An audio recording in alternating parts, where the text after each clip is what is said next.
আধাৰ link বা আধাৰ shedding কৰাটো বৰ্তমান সময়ত খুব সহজ, খুব কম সময়তে আপুনি ঘৰত বহি আধাৰ শেডিং কৰিব পাৰিব। প্ৰথমতে আপোনালোকে ক্ৰম ব্ৰাউজাৰটো ওপেন কৰিব,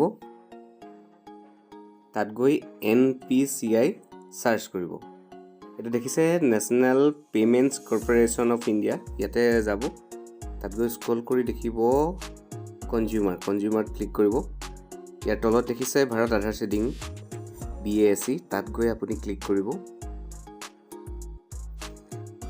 ইয়াতে দেখিছে ওপৰতে আধাৰ শেডিং ডিশেডিং, তাত গৈ আপোনাৰ আধাৰ নাম্বাৰটো ভৰাই দিব।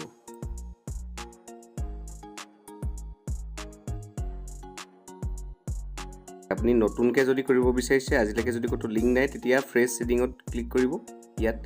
আৰু যদিহে আপোনাৰ এটা বেংকত আছে, ধৰি লওক আপোনাৰ ডাকঘৰৰ লিংক আছে, আপুনি ভাবিছে যে SBIত এইটো মই লিংকটো কৰিব বিচাৰোঁ, তেতিয়া movement from one bank to another bank, ইয়াত ক্লিক কৰিব। ইয়াত আপোনাৰ একাউণ্ট নাম্বাৰ কি হয় এইখিনি টাইপ কৰিব। ঠিক তেনেধৰণে তলতো আপুনি একাউণ্ট নাম্বাৰটো কনফাৰ্ম কৰিব। বক্সটোত ক্লিক কৰিব লাগিব।